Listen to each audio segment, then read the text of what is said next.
Hey everyone, it's Elicia Miller, founder of Core Emotional Healing, coming to you from my beautiful life in Costa Rica. And for those of you who may not know who I am and you just found me, I developed a process called Core Emotional Healing that addresses the emotional root cause of chronic symptoms. It could be physical, emotional, eating disorders, sensitivities, food reactions, digestive problems, autoimmune, and also addictions and other relational patterns, such as attracting the same type of person or caught in the same type of pattern in your relationship where you're not feeling truly supported for who you are or even loved.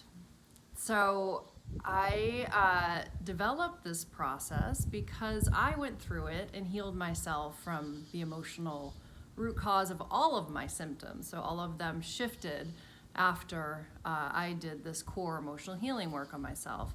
I also have worked with hundreds of clients and saw what each person needed that was different than my journey.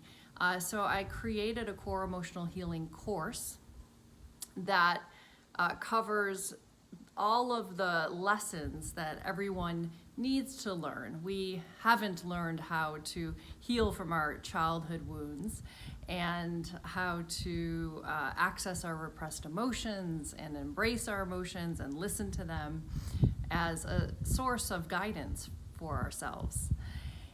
So a part of this course is the first lesson in my course. I actually give away as a free gift. If you haven't gotten that yet, you can get it at the link that I provide in this video description. And in that first lesson, I cover the top 3 blocks to healing. And the first block is not trusting support. And I start with that because if you don't trust support, you are not, no matter what you do, you're not going to be able to heal. So it's the first place to start in terms of exploring what is blocking you. And there are many reasons why you may not trust support if it's true for you. And I actually received an email from someone who watched my first lesson. You can hear all of the parrots flying around here. So I received an email recently of she resonated with not trusting support and that she had a feeling that she needs to do it on her own or by herself. And she asked me what she should do to work through that block. So I decided to do this video for all of you who may have that same block. So not trusting support can come from different things. So the most common blocks to receiving, I hear that can block you are that you've already tried everything and it hasn't worked. So that could be a reason why you may not trust that this will work for you.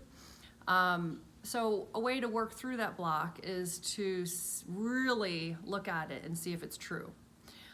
If you've tried this process, if you've tried emotional healing, if you've worked with a therapist or a healer to help you access and express your childhood wounds and feelings, and if you've gone through the process of learning how to take care of your emotional needs on an ongoing basis.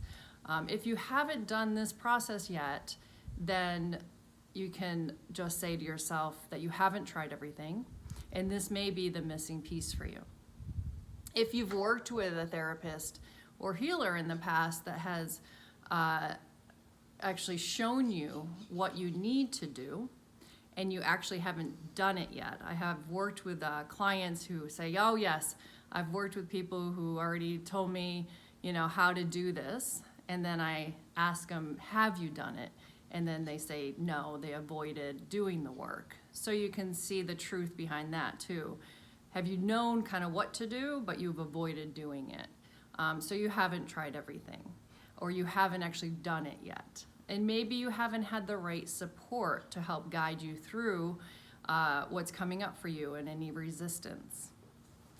And another block can be that you feel that you need to do it on your own. Now, this can come from not trusting support because the people who were supposed to support you when you were young did not support you, and they weren't there for you. So, of course, you don't trust that other people will give you what you need because you didn't get what you needed. So that's valid, but know that in order to learn how to give yourself what you need, you do need to work with someone that you can trust, the right kind of support. So you may want to kind of examine, is there any reason why you don't trust me or the person that you want to work with?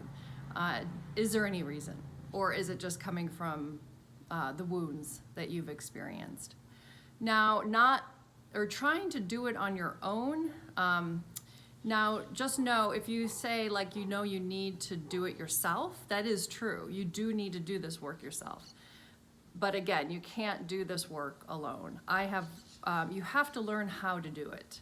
You have to learn these lessons and have a guide that shows you what you can't see yourself, or the patterns that you're in and how you continue repeating them. So I worked with teachers and mentors and healers, and I went through years of training to do this work and to learn how to give myself what I need. So you do need to work with someone who has been there and who has overcome the same things that you're dealing with and who has helped other people do the same.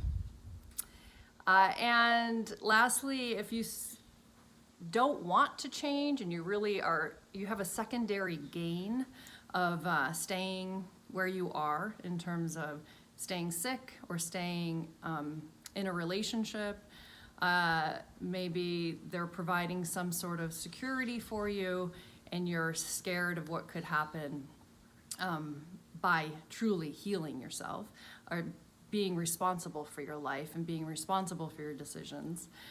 So you may say you don't want support because you may actually want to stay where you are. So that's another thing to explore for yourself, is to see, are you benefiting from not healing and changing?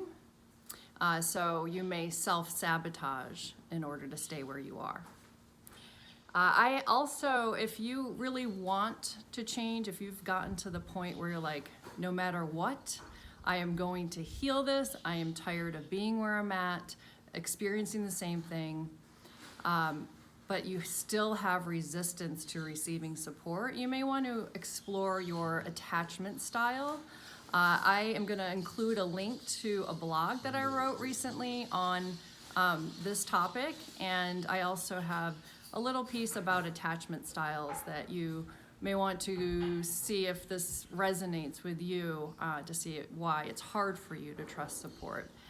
And also I have listed in that blog questions for you to explore to break through your blocks. So I look forward to hearing from you and seeing how those questions help you, and if you have any other questions. Thanks for joining.